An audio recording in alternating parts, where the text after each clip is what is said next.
Bonjour à tous, nous sommes au Portugal, sous le beau soleil portugais, pour le 7e championnat du monde FIDER, qu'on vous propose de suivre avec nous aujourd'hui et pendant tout le week-end. Le parcours, c'est à Cabeçao, la rivière Raia, une rivière qui est assez connue des compétiteurs puisqu'il y a déjà eu plusieurs championnats du monde jeunes, des clubs et même un championnat d'Europe. Donc on sait que la pêche risque d'être assez difficile avec des carpes, quelques barbeaux, beaucoup d'ablettes. Et aujourd'hui, on est à la dernière journée d'entraînement, juste avec les Français, et on va aller voir un petit peu ce qui s'est passé aujourd'hui.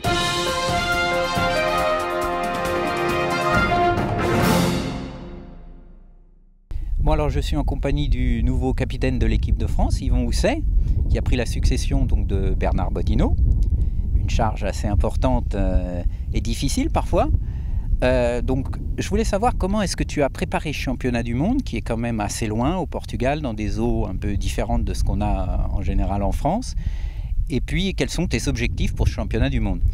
Bon, c'est vrai que le Portugal, c'est une pêche qu'on ne connaît pas du tout, qu'on ne pratique pas chez nous, surtout sur des carpes sauvages. Donc là, ça a été vraiment des grosses interrogations. C'est pas simple. Donc nous sommes arrivés samedi soir. On a commencé à venir repérer un peu le parcours, regarder, on va dire lire l'eau, comme on sait faire des fois un peu. Et donc déjà toute la pêche, on savait ce qui se passait. Déjà, il y a déjà eu pas mal de compétitions qui ont été faites il y a quelques temps et on s'aperçoit que plus on monte dans la saison, moins il y a de poissons. Et là, par rapport aux entraînements, c'est ce qui est en train de se produire. Et puis avec la chaleur, j'imagine que ça a dû aussi rendre la pêche peut-être plus difficile au cours de la semaine ou... De plus en plus. On voit bien qu'au départ, tout le monde a pris plus ou moins des poissons. Et là, c'est en train de s'écrouler à grande vitesse. Tous les poissons qui sont pris sont quasiment pris où il y a un peu d'ombre. Donc ici, de l'ombre sur la rivière, c'est pas simple. Donc il faut souvent pêcher la berge d'en face, qui est à combien de mètres à peu près? Ça dépend des secteurs. Ça va entre 40 mètres jusqu'à, on va dire, 70 mètres là, sur ce parcours-là.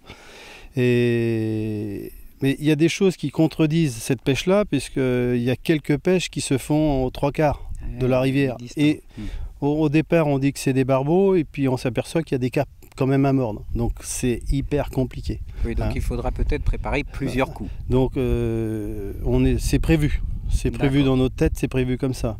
Suivant les distances, ça va être suivant dans les secteurs où on va tomber. Parce la largeur de la rivière, etc. Même sur un même secteur, il y a des différences de largeur. Donc ça, il va falloir vraiment s'adapter à ça. Alors pour en revenir à l'équipe de France, tu as intégré quand même 3 nouveaux pêcheurs, donc Jérémy Boissière, le double champion de France actuel, mais également Gaspard Castet, et puis Romain Foratier.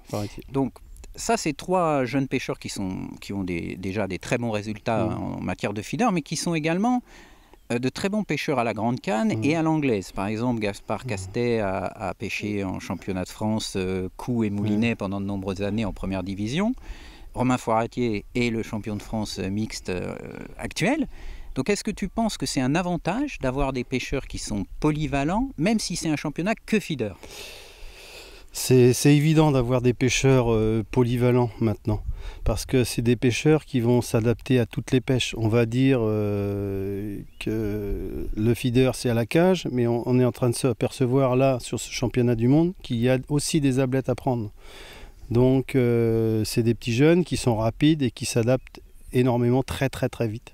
Et déjà avec leur qualité qu'ils avaient déjà avant, je ne parle pas forcément de Romain parce que lui c'est un tout jeune, c'est un futur très bon.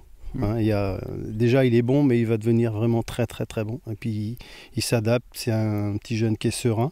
Je parle pas que de lui, mais il est vraiment, je pense que ça va vraiment être très bien.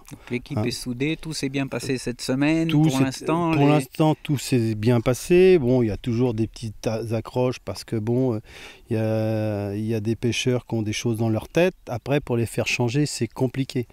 C'est vrai qu'en début de semaine,